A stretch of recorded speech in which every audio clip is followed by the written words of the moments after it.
आज ही Doubtnut app download करें। Doubtnut पर होगा अब आपके सभी मैथ्स, केमिस्ट्री, फिजिक्स और बायोलॉजी डाउट्स का सफाया।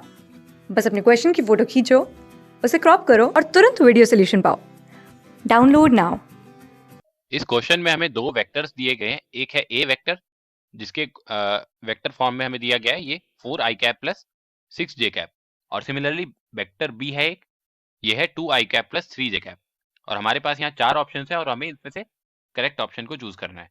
सो पहला ऑप्शन अगर हम देखें तो यहाँ पे इन दोनों के डॉट प्रोडक्ट की बात की गई है, दूसरे ऑप्शन में क्रॉस प्रोडक्ट की बात की गई है, तीसरे ऑप्शन में इनके मैग्नीट्यूड के रेशियो की बात की गई है, और चौथे ऑप्शन में इनके बीच के एंगल की बात की गई है।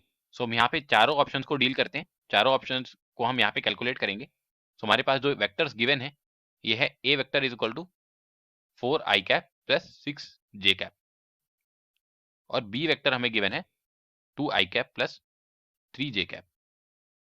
सो अगर हम यहाँ पे डॉट प्रोडक्ट की बात करें, सो दो वेक्टर्स का डॉट प्रोडक्ट कैसे डिफाइन होता है? दो वेक्टर्स का डॉट प्रोडक्ट होता है, एक तो उसका फॉर्मूला होता है कि हम डायरेक्टली जो उसके आई कैप वाले कंपोनेंट्स हैं उनको मल्टीप्लाई कर दें उनके कोफिशिएंट्स को, और जे कैप वाले कंपोनेंट्स को मल्टीप्लाई कर दें और उनको ऐड कर दें। और दूसरा जो मेथड होता है वो होता है ए वेक्टर का magnitude multiplied by B vector का magnitude multiplied by cosine of the angle between them.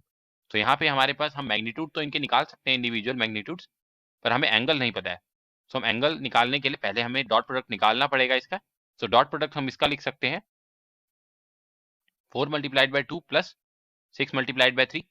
हमने इसको 2 से मल्टीप्लाई कर दिया और 6 को 3 से मल्टीप्लाई कर दिया और उन्हें ऐड कर दिया। सो यही होता है डॉट प्रोडक्ट का मीनिंग।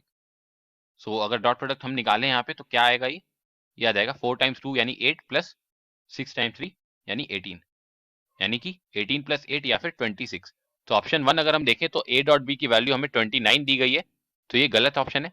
तो ऑप्शन जो इसमें यहाँ पे करेक्ट होना चाहिए था, यहाँ पे होना चाहिए था 26। सो ऑप्शन 1 हमारा रॉन्ग ऑप्शन है। नाउ अगर हम यहाँ पे इसी के साथ अगर देखें तो अगर हम एंगल भी निकालना चाहें यहाँ पे तो हम क्या लिख सकते हैं, 26 is equal to magnitude of A multiplied by magnitude of B multiplied by cos of theta. So अगर हम यहाँ पे इनके पहले मैग्नीट्यूड्स निकाल लें, सो ए वेक्टर का मैग्नीट्यूड क्या आएगा, यहाँ पे ए वेक्टर का मैग्नीट्यूड आएगा रूट अंडर उसके आई कैप और जे कैप वाले कॉम्पोनेंट्स का square, so root under 4 square plus 6 square. तो इसे हम लिखेंगे तो क्या कैसे लिखेंगे, हम यहाँ लिखेंगे रूट अंडर 16 प्लस 36 या फिर रूट अंडर 52। सो ए का मैग्नीट्यूड है हमारे पास रूट 52।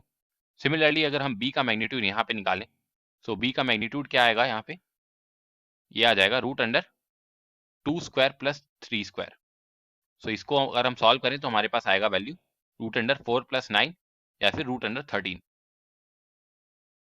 सो अगर हम यहाँ पे इसकी वैल्यू सब्स्टिट्यूट कर दें तो हमारे पास root 26 is equal to root 52 multiplied by root 13 multiplied by cos of theta.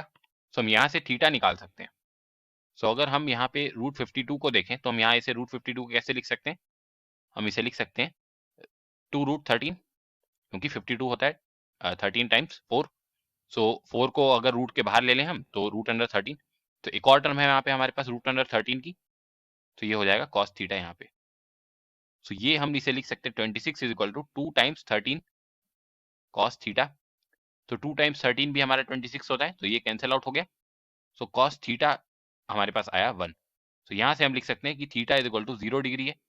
सो जो ऑप्शन 4 में अगर हमें देखें तो थीटा की वैल्यू हमें दी गई है 30 डिग्री। सो ऑप्शन ये गलत है, थीटा की वैल्यू जो है 0 डिग्री है। या फिर हम यहाँ से भी देख सकते हैं डायरेक्टली कि जो बी वेक्टर है ये exactly twice of A vector है। अगर हम बी वेक्टर में 2 मल्टीप्लाई कर दें तो हमारे पास ए वेक्टर आ जाएगा। तो हम यहाँ से कह सकते हैं कि ये कोलिनियर वेक्टर्स हैं। तो यानी कोलिनियर वेक्टर्स में हमारे पास जो एंगल होता है उनका वो 0 डिग्री के बराबर होता है। सो ऑप्शन 4 हमारे पास यहाँ पे गलत है। सिमिलरली हम यहीं पे ऑप्शन 3 भी देख सकते हैं, बी वेक्टर अपॉन ए वेक्टर का मैग्नीट्यूड, तो ये है रूट 13 डिवाइडेड बाय रूट 52 या फिर 2 रूट 13। तो ये है हमारे पास 1/2, जबकि क्वेश्चन में गिवन है 2/1। सो ये गलत है। सो ऑप्शन 3 भी हमारा गलत है, ऑप्शन 4 भी गलत है, ऑप्शन 1 भी गलत है। सो बचता है हमारे पास ऑप्शन 2 ही, इसे भी एक बार चेक कर लेते हैं। सो दो वेक्टर्स का अगर क्रॉस प्रोडक्ट हम देखें तो क्रॉस प्रोडक्ट कैसे डिटरमाइन होता है, क्रॉस प्रोडक्ट हम दो तरीके से डिटरमाइन कर सकते हैं। एक होता है ए वेक्टर का magnitude multiplied by B vector का magnitude multiplied by sine theta and a unit vector in the direction of A cross B. So हम यहाँ पे अगर इस मेथड को फॉलो करेंगे तो हमारे पास हमें ऑल्दो इस क्वेश्चन में नोन है कि ए वेक्टर का मैग्नीट्यूड और बी वेक्टर का मैग्नीट्यूड और थीटा हमने क्योंकि पहले ही डिटरमाइन कर लिया है तो हम वो निकाल सकते हैं, पर हमें एन कैप नहीं नोन है तो हम ए क्रॉस बी नहीं निकाल सकते। तो हम यहाँ पे क्या लिखेंगे, जो वेक्टर फॉर्म होता है इसका हम उसे कैसे लिखते हैं, हम उसे एक डिटर्मिनेंट के फॉर्म में लिखते हैं। तो वो डिटर्मिनेंट किसी क्रॉस प्रोडक्ट का क्या होता है उसे देखते हैं पहले। अगर दो वेक्टर्स हैं हमारे पास ए और बी और उनका क्रॉस प्रोडक्ट हमें लिखना है तो ये इक्वल होता है इस डिटर्मिनेंट के बराबर। सो इसको हम कैसे लिखते हैं, इसे हम लिखते हैं आई कैप जे कैप एंड के कैप, ये होती है हमारी फर्स्ट रो, और उसके बाद दोनों वेक्टर्स का हम जिस ऑर्डर में क्रॉस प्रोडक्ट लेना है उसी ऑर्डर में उनके कोफिशिएंट्स लिख देते हैं। सो हमारे पास जो गिवन वेक्टर है वो है 4 आई कैप प्लस 6 जे कैप।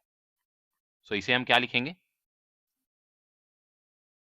इसे हम यहाँ पे लिखेंगे 4 6 और के कैप का कंपोनेंट है हमारे पास 0। नो बी वेक्टर का हमें गिवन है वेक्टर फॉर्म 2 आई कैप प्लस 3 जे कैप। सो अगर हम इसे डालें यहाँ पे डिटर्मिनेंट में तो हमारे पास क्या आएगा, यहाँ पे आ जाएगा 2 टाइम्स 3 एंड 0। सो इसे अगर हम इवेल्युएट करें तो हमारे पास क्या आएगा डिटर्मिनेंट।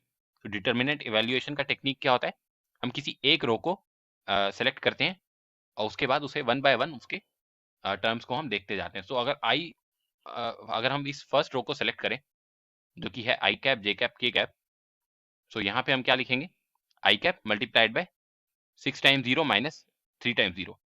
सो 6 टाइम्स 0 माइनस 3 टाइम्स 0। उसके बाद जे कैप वाला जो टर्म है ये नेगेटिव साइन के साथ आएगा तो माइनस जे कैप, और उसके बाद हम 4 0 और 2 0 का सिमिलर पेयर बनाएंगे। सो 4 टाइम्स 0 माइनस 2 टाइम्स 0 हो जाएगा 9 प्लस के कैप, और यहाँ पे आएगी वैल्यू हमारे पास 4 टाइम्स 3 माइनस 2 टाइम्स 6। सो इसे अगर हम सॉल्व करें तो हमारे पास आ जाएगा 0 आई कैप माइनस 0 जे कैप प्लस यहाँ 4 3 12 माइनस 2 6 12, यानी कि ये भी 0 के कैप। तो एक तरीके से हम कह सकते हैं कि ये नल वेक्टर है।